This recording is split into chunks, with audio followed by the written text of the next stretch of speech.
Simon Saunders, who will speak first for 25 minutes. Then we have a 10 minutes discussion. Afterwards, Simon will speak for another 5 minutes, followed by another 5 minutes of discussion. So that's the format. And with this, I let Simon speak. Thank you. Hello, everybody, and thank you. And thanks again to Lev for this beautiful environment that we're in. Lev, this hotel with its view of the sea is unique, I think. Really a wonderful thing. Okay, so this is decoherence-based Everett interpretation. And let me just run through some of the virtues of it. Classical concepts derived rather than assumed. Decoherence in ordinary matter at ordinary temperatures extremely rapid and pervasive. Decoherence theory is, so I claim anyway, the general theory of branching in Everett's sense. In different forms of matter, it gives rise to different forms of matter.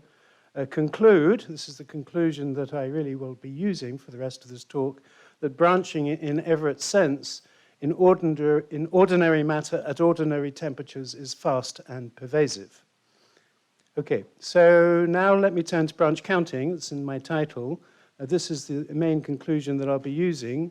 Let's just look at the old branch counting rule, which I think probably did a great deal of damage to the Everett interpretation. It was friendly fire coming from Neil Graham in his contribution, well, actually his PhD thesis, but his contribution also to the DeWitt and Graham book on many worlds. Graham pointed out the problem and claimed to have a solution, but few found his solution persuasive. So if you just look at a simple two-outcome experiment and you repeat it and so forth, you get the branching tree, and then the old branch counting rule, you just count the number of branches at the end in order to figure out what is the probability of a given sequence of heads and tails, look at the relative frequency, count all of the branches with that relative frequency. In comparison to the total number, that should be the probability for that relative frequency. But of course, it gives you the wrong answers in general. Okay, so one reason to think this is not a good or even a coherent way of analyzing probability is what happens when you do an experiment on one branch but not on the other. So here, after time t1, we've just got two branches. Probability of heads is a half. But at time t2, there's been another experiment performed on the heads branch. Something else entirely. It doesn't have to be to do with any coin flipping. And now we've got, at time t2, we have two branches with heads and one with tails. The probability is changed from 1/2 to 2/3. So something unstable about this picture of probability. I think it was David who first pointed this out. But, Oh, really? Oh, yeah. Okay, well, that's David Deutsch, another one to his credit. But distinguish global branch counting, what I was just going through, from local branch counting. Local branch counting, you just take as equiprobable when you've got a branch point, and you consider conditional probabilities in the usual way. So this is not subject to this problem. So this could be a rival then, and of course gives equally the wrong outcome, the wrong probability rule. Okay, but if you look at it from the point of view of decoherence theory, there's two things to say. One is that such counts and ratios and such are discontinuous functions of the state. What I mean by that is you can tweak the state ever so little, and these ratios in branch numbers can be anything you want. Can be divergent entirely. And another thing to note from the point of view of decoherence theory is that such counts, if you're trying to count what the real branching that's going on from the decoherence point of view, the numbers have got nothing to do with the numbers of outcomes of the experiment. It was when I appreciated that in the 90s that I started to take Everett more seriously, I must say. Okay, so in light of this, you might conclude, this is a comment from David, but I could put myself up there because I said similar things. There is no finest choice of branching structure. As we refine our decoherent history space, we will eventually reach a point where interference between branches ceases to be negligible, but there is no precise point with when this occurs, As such, the question, how many branches are there, does not ultimately make sense. Well, I sort of agree with that still, but it's missing something, and I missed it too. So let me go back to what we concluded from decoherence theory in terms of branching, and now I'm going to give a new branch counting rule that does make sense. It relies on this fact that there's just a huge amount of branching going on in any experiment all the time, anyway. Now, in that case, it's always possible, claim, to collect together fine-grained branches into coarser-grained branches that all have approximately the same amplitude, some small number much less than the norm of the state, and still have large numbers of those coarse-grained branches for each experimental outcome. Okay, whereupon ratios in the numbers of those equi-amplitude coarse-grained branches for each outcome approximate the Born rule probability for that outcome. I'd almost leave it at that. You can sort of figure out the details yourself, but I don't know.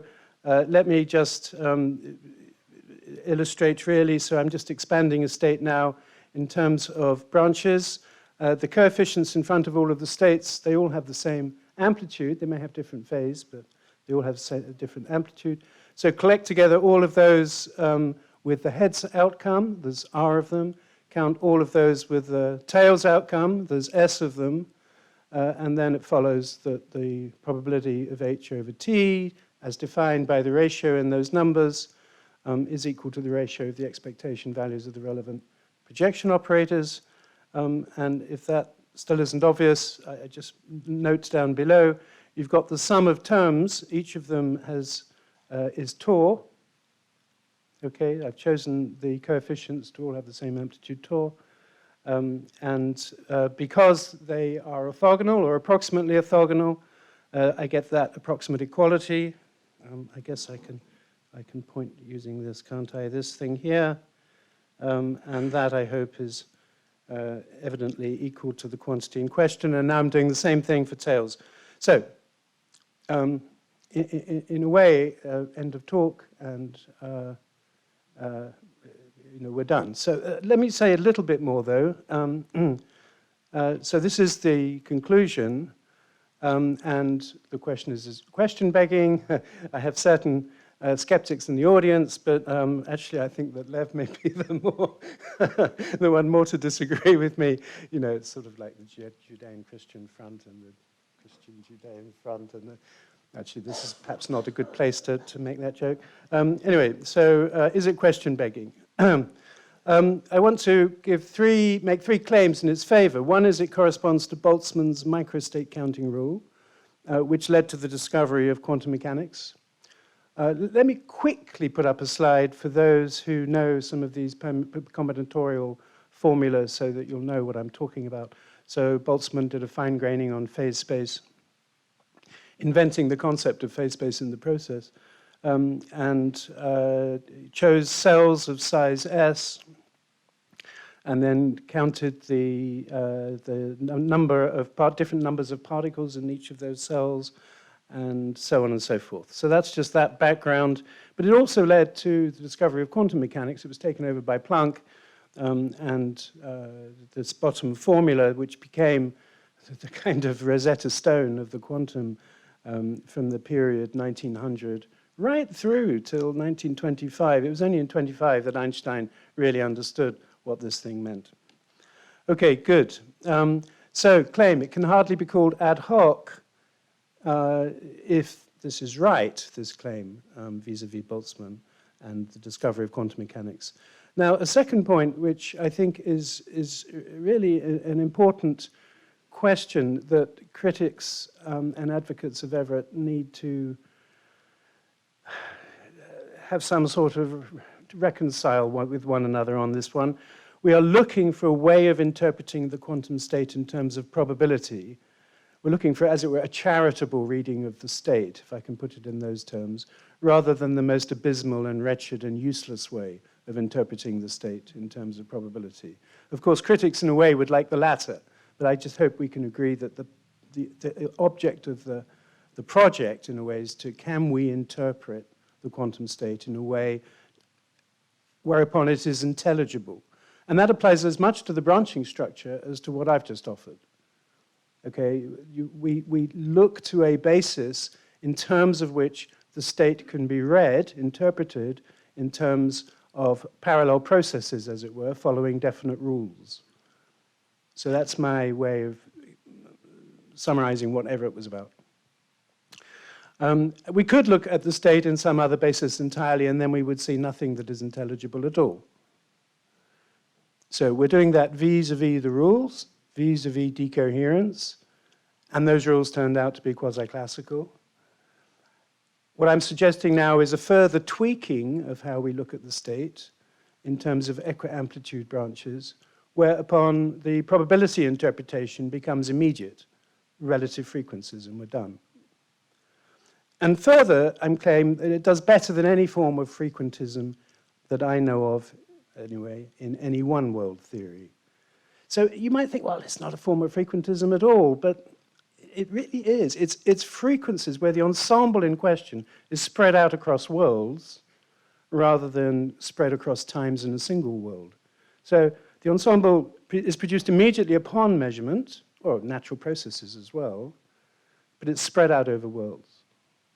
So as such, of course, it doesn't immediately offer itself as evidence, but from that on repeated experiments, and doing the counts, doing the numbers, then you get out that the relative frequency of branches in which you've done the repeated experiments with the correct Born rule frequencies is enormous in comparison to the relative frequencies of those branches where you've done repeated experiments and you have not got out the Born rule quantities. Okay. Let me just back that up very quickly. I want to be quick.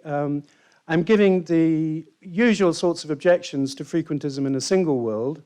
What defines the ensemble? What are the probabilities for each trial? You might fix an ensemble, but still, if you're going through it in a number of trials, actually there's an instability, what philosophers call undermining in philosophy of probability, that kicks in. What about single case probabilities? It's always been an obvious difficulty. What is the relation of the chance event to the ensemble? I mean the spatio-temporal relationship. So these questions really bedevil frequentism in a single world, and that's with actual ensembles. If you go to long-run or infinite frequentism, then the ensembles don't exist anyway, so it's very unclear what is the point of appealing to them. So I just got Wayne Mervold. He's got a lovely new book, Beyond Chance and Credence. And Wayne is not an advocate of the Everett interpretation, so it's not as though he would say this in support of something of the claim I'm making, but he's just dismissing frequentism. Some readers may be tempted to exercise their cleverness in constructing a more complicated version of frequentism that invades those worries. He's already been through a lot of them. My recommendation is they do not bother, and so forth. So I completely agree with Wayne on this one in terms of one-world frequentism, but it doesn't apply to frequentism across worlds. Another background here, more for physicists than philosophers. Philosophers are really fully aware of this, but I don't think physicists appreciate enough just how much confusion there is in the foundations of probability theory among experts. And this is just Leonard Savage in his book from '54, never been such complete disagreement and breakdown of communication since the Tower of Babel. Okay, so this is my claim, does better than any form of frequentism I know of in one-world theories. It's a way of defining ratios in numbers of worlds free of convention, although absolute numbers have no meaning, so that we can talk about numbers of branches. Some speakers in previous talks did help themselves to this notion. Yesterday, I noticed one talk, someone spoke of the fraction of worlds or the fraction of descendants or as the probability. Well, with what right did they do that? I'm giving them that right. I forget the speaker in question. This is also actually, Christy went through. Christy, you did so much in your talk You spent, I think, probably 3 seconds on this, but you and I are in agreement on it. Christy was also embracing this equi-amplitude branch counting technique for getting out the probabilities. Okay, so, and now a challenge, is there another branch counting rule free of convention that varies continuously with the state? If there is, I think that's a real objection to the Everett interpretation. So skeptics, please exercise your ingenuity and come up with something. Okay, more virtues of frequentism and the specific form that I'm giving it. There's no personal identity, there's no account needed. One can be neutral as to the issue, one can leave it to the philosophers. I'm happy for it to be left with me and fellow philosophers. I do, increasingly, I think, over the years, have wished to free the Everett interpretation for physicists from philosophical baggage. I think that's one of the reasons Lev was asking, why is it not in the consensus? I think too many have seen it as loaded with philosophy. I did once ask John Wheeler, why did he give up the Everett interpretation? This was in the early 90s. And he said, it was too philosophical. Now, I think there's tremendous irony there, because anybody who reads Wheeler's writings in the early 90s will not think this is someone who is not interested in philosophy. But anyway, that's what he said. So no account of personal identity needed. Uncertainty, no account needed. Are there probabilities out there in the world? Yes, there are the relative frequencies.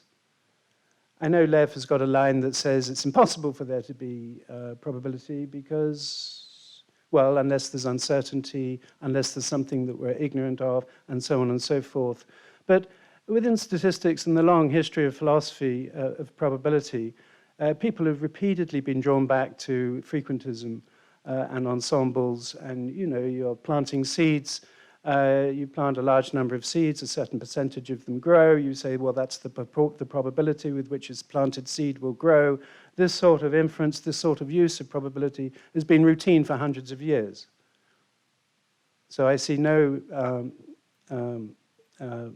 intellectual basis for the claim that, oh, no, you can't talk about probability when you have obvious relative frequencies and ensembles. Should you bet on the relative frequencies? It's a normative question. Yes, see Deutsch and Wallace. And just a little bit more on the issue of personal identity and what one's supposed to say. I would normally say, I will see, or do this, or be that. And so if we can just, every time we do that, we put probably in front of it. So in all our ordinary lives, whenever we talk about what we will be doing, let's just use that word probably in front of it. Many of us do. I'm not banging the table about it, but that should be in the background. And what it means to say I will probably see or do something is that the majority of my successors will see, be, or do something. Okay, so that's the analysis of what it means to say I will probably see. It means the majority of my successors will see, be. Okay, and notice actually, it's interesting in ordinary English anyway, that what we say, with probability P, I will see, or whatever, and with probability Q, I will see. We don't say with probability P, I will see, or with probability Q. Just a little bit of linguistic. So this is roughly where I got up to about a year ago. There's a paper on the archive on it. And there's also a talk on YouTube, Oxford Philosophy of Physics, where I go into all of this a lot more. But at this point, I'd really like to pause for discussion. Then I'd like to go on to make another little 5-minute argument. So I'm hoping I can have some questions. Okay,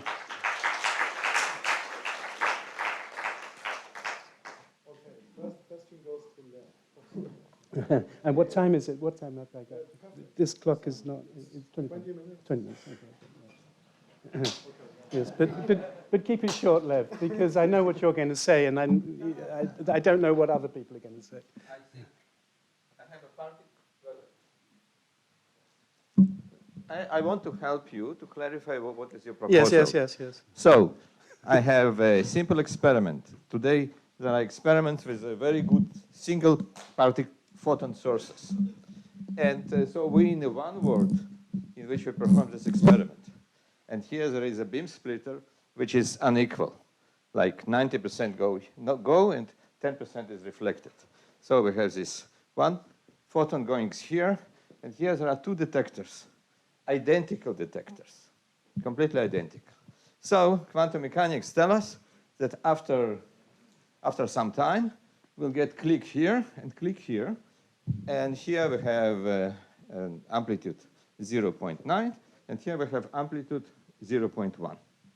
Now, I don't like this idea of fine-grained words. From me, there was one word, and now there are two words. But if I understand your proposal properly, you say it's a big detector. To say that there is a click, we need many, many, many things. It has many orthogonal states. However, these two detectors are identical. Quantum mechanics tell us that its behavior relative to with interaction with photon is identical. So whatever number of states, if you want to make some fine graining, it will be the same here and here. If I understand your proposal that it should be different, it should give us a probability 90% by the fact that here will be more orthogonal states than here. Or maybe I misunderstood your proposal. How you will consider this experiment? Yeah, so in this case, exactly as I said, Lev, you've got zillions of decohering branches occurring in both detectors, regardless of whether or not they're being fired by photons. We disagree about this, but I agree with you. But my point is that there is no difference. They're equivalent. They produced in the same laboratory. But they will still have different. The number of the quantum mechanics here will be depending on amplitude. We believe that when the photon goes here, there is unitary evolution. It might be might have superposition of evolution or no evolution if there is no photon. But physicists believe that the quantum state of detected photon does not depend if we'll send half photon, 0.1 photon, or the full photon, given that finally we see it. When we finally detector is clicked, we can analyze how many states, whatever. It doesn't depend of originally it was small amplitude or big amplitude. And it looks like you propose some difference. You say that if it will click here, we'll have many decoherent states, decoherent words. And here it will be small number of decoherent states. So it's a new physics, you need to write a new equation. I mean, I can only go back and I think if you and I spend maybe 2 or 3 days talking about this, who knows, I might be able to convince you. I'm not going to do it in 5 minutes, okay. But let me just make this point. Sorry, where am I? But the point I want to make is we've got a zillion branches. We collect them together into equi-amplitude coarser-grained branches. We do that on both sides. We're doing it for the entire experiment. We can always do that, collect together those equi-amplitude branches, so they have equi-amplitude. A large number for the one outcome, a large number for the other outcome.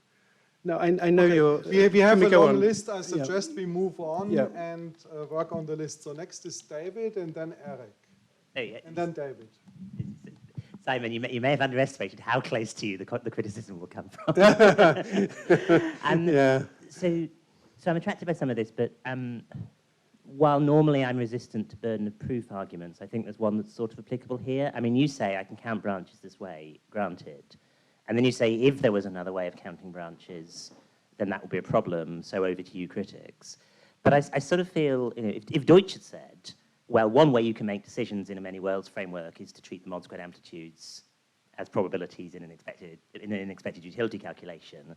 And if there's another way of making decisions, then that would be a problem for the many worlds theory, so over to you critics. I think that would have been uncompelling. I mean, prima facie, it looks as if there are lots of ways you could define branch counting other than this. So if I said I want to weight branches by mod-squared amplitude weighted by expected energy, say, prima facie, that looks like a reasonable counting rule. Now, I think only prima facie. I think it's reasonably clear to see ways in which you could mess that up. because mod squared, expected energy is not a dynamical invariant under arbitrary transformations. But it feels to me as if you want to make this compelling, it needs to actually come with a uniqueness proof. It can't simply be the observation that you could count branches this way. Okay, good. Well, that adds greater motivation for the last part of my talk that I'll be coming to in a minute. Yeah, no, thank you. No, I do take that point, David, and I'm aware that I'm open to damaging criticism. Come up with a counterexample, produce it. Maybe someone will do that. But I think actually it would be rather mathematically interesting. This business of it being a continuous functional of the state is actually, I think, quite powerful, and I think it would be very surprising myself, in my own view. I'd be very surprised if it works out, but that you and I may differ in where that goes. I guess let me suggest that as a way of putting it. What you want, Sorry? Let me suggest this as a way of putting it. What I think you want is some kind of here are minimal assumptions that a branch counting rule has to satisfy, e.g. state continuity. Now here is a theorem that, Sure. the unique such will be branch. It strikes me as highly plausible as a theorem of that kind in the vicinity, but I do think it needs it to be. Yes. No, okay, good. Thank you. So, Simon, the assumption that you can always coarse grain into these equi-amplitude branches, I think that's completely unproblematic for situations where we are in something where there are something like stable, macroscopic entities, and we're applying Born's rule to standard experiments. But it's not clear to me that that we'll always be able to do this for all given physical systems of interest. So we talked about the proton yesterday. Well, infamously, depending on when you do deep inelastic scattering of electrons off the proton to probe the internal structure, depending on the energy of the electron, you get radically different pictures. And quite interestingly, recently they discovered that in fact, sometimes besides the standard up-up-down structure, you get up-up-down plus charm plus anti-charm. And they use the Born rule to calculate these amplitudes. But it's not clear to me at all the amplitudes for which electrons will display which structure with which frequency. It's not clear to me at all that this is a situation where we can apply this, where we can coarse grain in the way you're talking about and recover the Born rule in that way. Can you say something about that? Yeah, I have something to say about how branching works in nature in general. And there's lots of interesting examples where the phenomena of the nature you just mentioned arises. But specifically, if we're looking at situations where eventually there's some change produced at the macroscopic level, then the claim is you always have that enormous multitude of branches available to use as you wish. So the claim is that we shouldn't apply Born to the fine detailed QCD interactions. We should apply the Born rule when we're reconstructing the statistics after all the readouts at CERN. Well, it's not so much after the readouts, it's after the physical interactions between the microsystem and the macro. At that point, micro to macro interaction, at that macro level, there will be that multiplicity of branching. So we don't apply Born at real micro level. No, and you don't apply Born in general at the microscopic level in low energy physics either. I mean, of course, you always can, because you're saying, well, we could make an experiment and hook up to, and as it were, in a derivative way, say, we're applying Born rule, but you shouldn't really do it. You should do it in a given context of micro-macro interaction. Yeah. Thank you. Yeah. Simon, it's on. Good. Thank you very much. That was all entirely cogent and made sense. But I'm not sure I could see the point. Why do we want to bring in frequencies? Why not just settle for probability as a primitive notion proportional to the squared amplitude, guides our actions, and leave it like that? You said at the end that one of the virtues is it would recover the common sense view. When I say it's probable that such and such, I mean the majority of my successors will see that result. But that, I can't see that that's a good thought that we want to recover. I mean, Right. imagine, here I am, I have a biased quantum coin. I say it's probable it'll come down heads.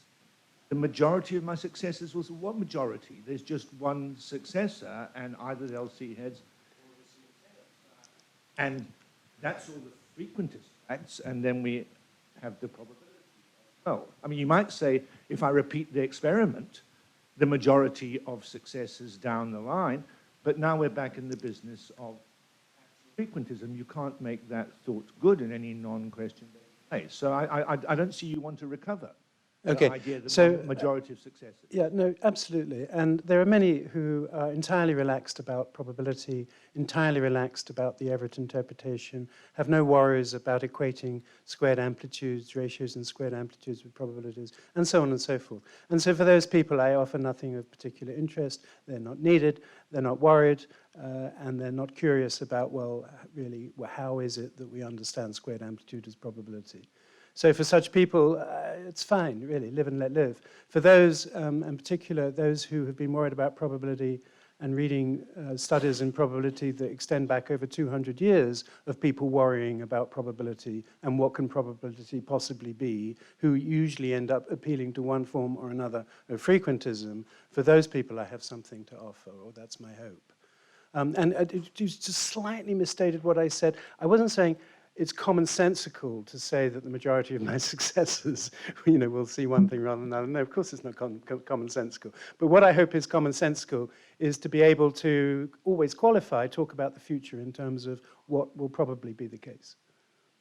And then I have a translation for that, which is entirely not misleading. I mean, I think translations that sort of systematically mislead are a problem, but this, I think, is a translation that does not systematically mislead. And the ensemble interpretation of probability frequentism has been really the default for almost every scientist I've ever asked about, well, what do you think probability is? It's the first thing that they say. Okay, next. I'm not going to run out of time for my next bit, am I? Good, thank you. Well done. I'm very grateful to you. So I hope this is a short question. Here. So you're saying, say for the example Lev gave, imagine you want to coarse grain so that altogether you have 1 million branches. So the amplitude of each branch will presumably be 10 to the minus 3. Okay. So there will be equal amplitudes, all 10 to the minus 3. And now if you were to coarse grain further, then they would add incoherently, right? The micro branching inside. If I'm coarse graining, if you're coarse graining, I've got a large number of decohering branches. Right. I coarse grain them, of course, they remain decohering, yeah. Yeah, so imagine instead of dividing them into 1 million branches, you just take 10 to the 4 branches. Okay. So each group of 100 is now grouped up into a larger branch. And of course, these would add up incoherently, right? So the Yes. I should have said I want to take tau small. Ultimately, it'd be nice to take tau going to 0. And that's what you need to get the exact Born rule, because otherwise you get rounding errors. Tau is I'm dividing up the total amplitude into some small, the equiamplitude branches. What is the equiamplitude? Tau, which is something very small in comparison to the total amplitude. I should take tau going to 0. I can't take tau going to 0 if I'm just talking about a single time, because eventually you no longer have decohering branches. I can do something else, though. So imagine extending to much greater times as a block universe view. So now you've got histories that extend, for millions of years after the experiment. I can still count the number of histories which had an outcome heads way back in 2022, October, Saunders speaking. I can look at all of those histories extending into the far future. What proportion of them have Saunders doing Lev's flip thing, I don't know, getting ahead? And now tau can be taken to 0. What if some of the No. branches disappear? I don't know what's that, Don. You will always have an interesting question that I do not know the answer to. So no, I don't know. But if the time is finite, right, only 1,000 years in the future, not infinity, then there will still be a small enough tau where the branches know. I've got to go asymptotically. I know. Yeah, sure. Yeah, but I don't really think it matters. I mean, part of the picture of the Everett interpretation, I think, anyway, is that probability is really emergent. it depends on branching, and branching is emergent. So, we're not really in the business of exactitude at the same way that we're in the level of exactitude at the Schrödinger equation. So that's the thought. Okay, we do one more question from you, and then Simon gives his second 5 minutes. Thank you. I think that if you assume probability theory or the frequency models, assuming MWI or a similar model seems to be redundant, because considering probability models, for example, like the basic thing of Born rule, it's operative. You can use it and see it in the experiments. And if you assume and follow these models. And the other interpretations, I can't see what is the advantage in the operational sense. Like, except of thinking about, physical meaning that cannot be measured in the experiment. Yes, no, of course. Instrumentally minded people who are only interested in what can be measured in the laboratory and so forth may not be very interested in this. They may not be very interested in the average interpretation. They probably won't be interested in the measurement problem, and they're just fine. No, but the question is it physical? Because there are models, models that can be computed and they can be verified or not. There are some interpretations that can be verified. Yes, but unfortunately not everything can be experimentally verified. It's physical insofar as you take seriously the unitarily evolving state and you take decoherence theory seriously. Then that there is that branching structure, and that there exists that branching structure, that one can view it as collecting together branches into equiamplitude. That can be done is a fact. They're there. It's, is there a true notion of branching? That's more problematic. Okay. Okay, can I go on? Yeah. So this is really taking up David's challenge. I'll start off with, how is all of this relevant to quantum decision theory? I've got a nice, I hope I've got time for it. So this was a nice reply by David, other David, to my proposal, as he had this roughly, I think. So I'll leave you to read it. I won't read it out.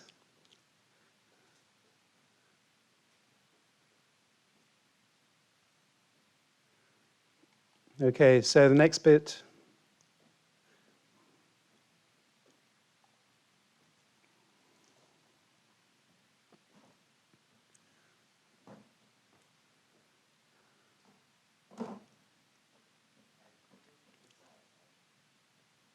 I'm sorry?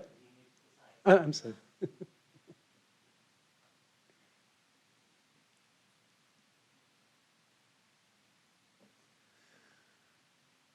Okay, so I think there's very interesting stuff here, actually, and it would take quite a while to tease it all out.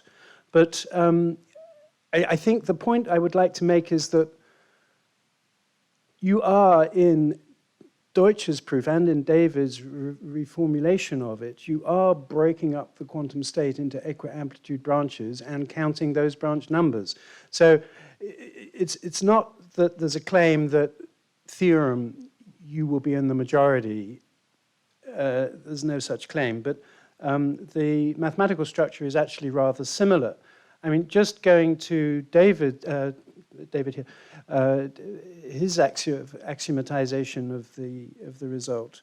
Many of those axioms relate to why rational agents should be, I'm putting it in my terms now, using my new quantum frequentism, relate to why rational agents should be indifferent between experiments that only differ insofar as the equiamplitude branches already present are collected together, yielding observably distinct equiamplitude branches in the right ratio to give the Born rule. So several of David's axioms are exactly designed to permit you to do this use of ancillary devices and so forth. Branching indifference is an example of one of those axioms.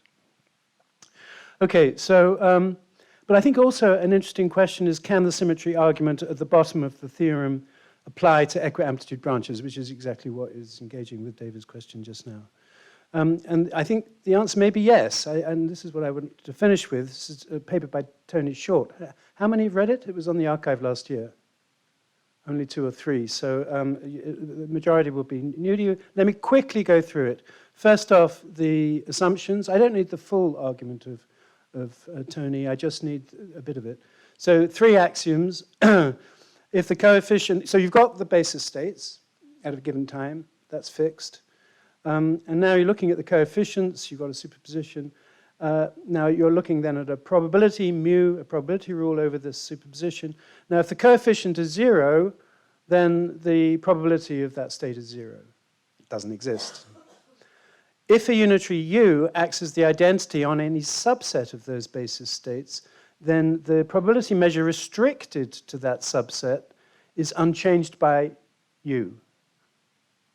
Okay, you act with the identity, you don't change the probability on the states that U acts as the identity on.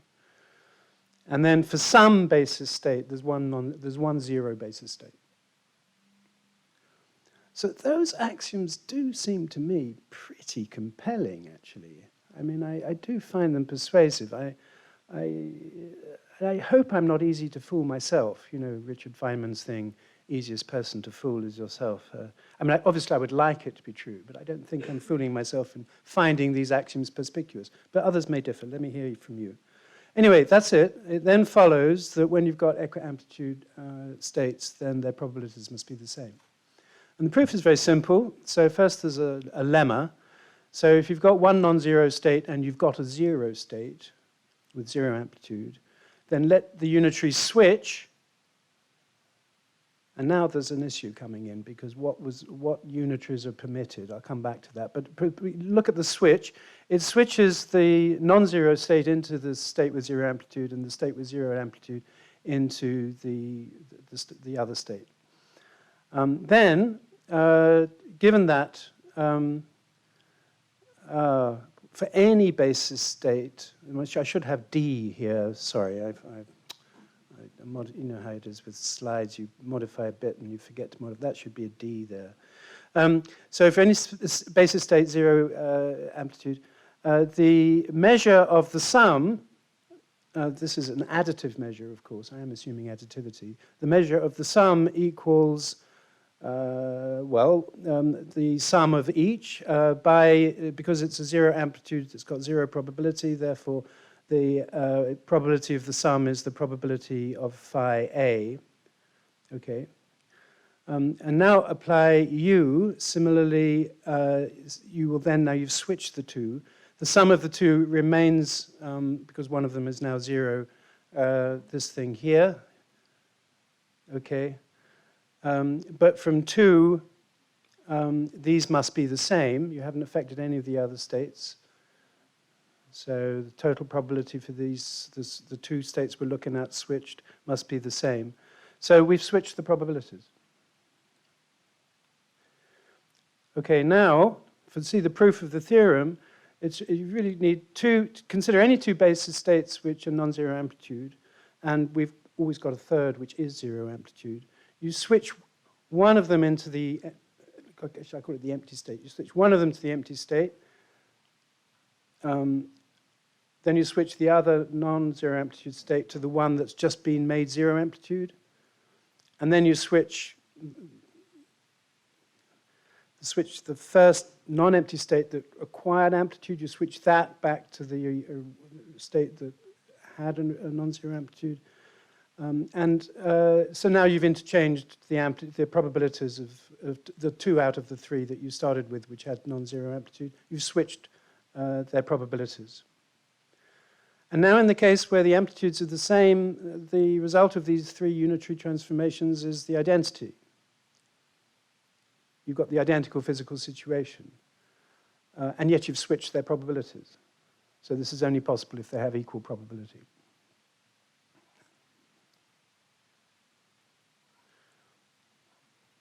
That's it. So,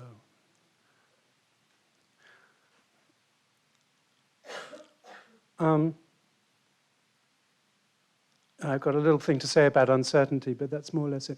I mean, let me anticipate, and the objection that I'm most concerned with, this unitary that switches the amplitudes between the two states. If these are decoherent states, then this is not a transformation that preserves decoherence. Okay, this involves interference between you're doing something super, you're doing one of these super experiments, super technology. So yesterday we had talks saying super technology is great, and we ought to be looking at super technology unitaries. The unitaries are certainly mathematically permitted. It's not that they're mathematically permitted. But I'm doing something that you're not supposed to be able to do to decohering states. And I think there's a fairly tough line that says, well, then this becomes uninteresting, this proof, because you're messing around with things at a level that ought to undermine the probability interpretation. But I think another way to think of it is there a sort of, well, future-proof? Can we future-proof a probability rule against future technology that could be whatever? How much can you take it to the limit, as it were, where you're doing something that messes up the probability of two of the basis states? It's leaving everything else unchanged. Are you permitted to do that and still end up with a reasonable probability interpretation? So I think there is a line like that, which I think could work. And another line is to more or less do what David did, David here, revising some of what David Deutsch did. And, so I think there may be a way of pushing through an analysis that is not subject to this worry. Okay, sorry, end of. So again, if there's any time left and any questions, would greatly welcome.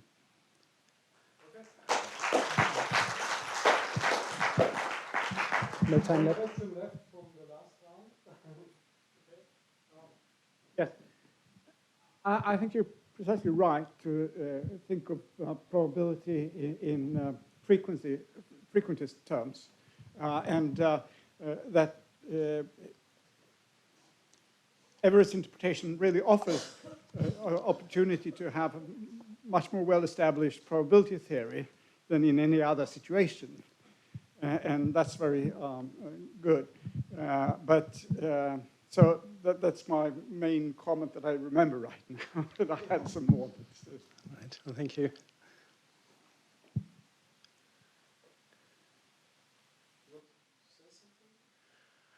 I didn't think it was a question. Was it? I mean, if there aren't. Oh, sorry. Yeah, sorry. So, I mean, let me just push. I just want your immediate response to this. One of the very foundational questions, there's a question that comes up.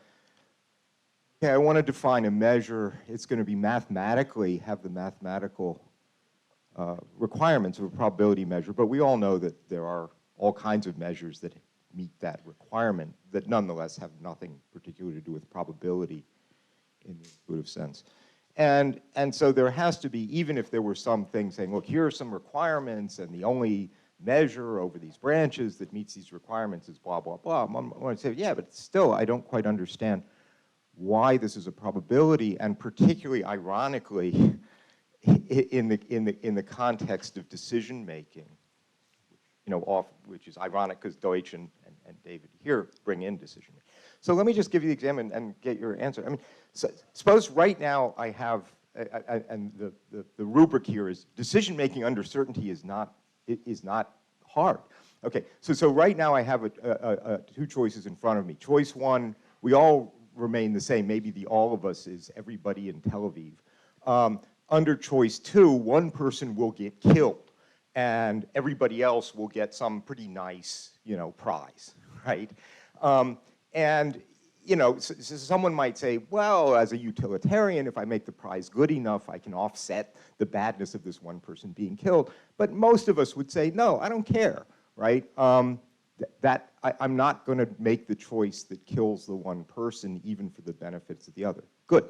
Now, I have to decide whether I'm going to get on a plane to fly to this conference. And I perfectly well understand that by getting on the plane, in some sense, I understand I'm taking a risk the plane will crash and I will die. If I don't go to the conference, that ain't going to happen. Now, if I say, but as a many worldser, I believe if I get on that plane, I will have an actual, real, flesh and blood, living descendant who dies. Yes. I'll have a bunch of other descendants who get to go on the beach and have a good time, blah, blah, blah, blah. Personally, I would look at that and say, I'm not going to do it. Yes, yes. And so I think the way that probability, the normal understanding, which is that among these outcomes, there's only one, you know, we say, oh, it's worth the risk, but we think it's worth the risk because the bad thing isn't going to happen. Yeah, got it. And I just don't understand, you know, it seems to me as if you say, well, I can define this measure, but I must treat it as a probability. I think in decision making, I wouldn't. Now, this has always surprised me because I thought, gee, if many worlds is true, this is the most astounding thing we've ever discovered. But then the idea is, yeah, but my life goes on as normal. And I've never quite understood, why wouldn't you say, no, there should be really radical revision to the way you think about what you're doing? Yeah, look, Tim, beautiful. So I completely agree with you. But the trouble is, it's not just getting on the plane, it's getting on the bus, it's crossing the street, it's getting out of bed. You know, most accidents happen in the kitchen. So, you know, all of life becomes appalling, and we better just curl up into a ball, and then we'll die anyway from a heart attack or something. So, you know, because, do you see what I'm saying? So, unfortunately, the Everettian universe may be a bit frightening because we have perhaps the illusion that the small probability event just won't ever happen. In a one-world theory, we have that reassurance that, you know, and the Everett interpretation, that's taken away from us. And I think what it forces anyone who takes Everett seriously to do is to be very concerned about probabilities. That's what it does. I mean, you really don't want to take that 1 in 1,000 risk.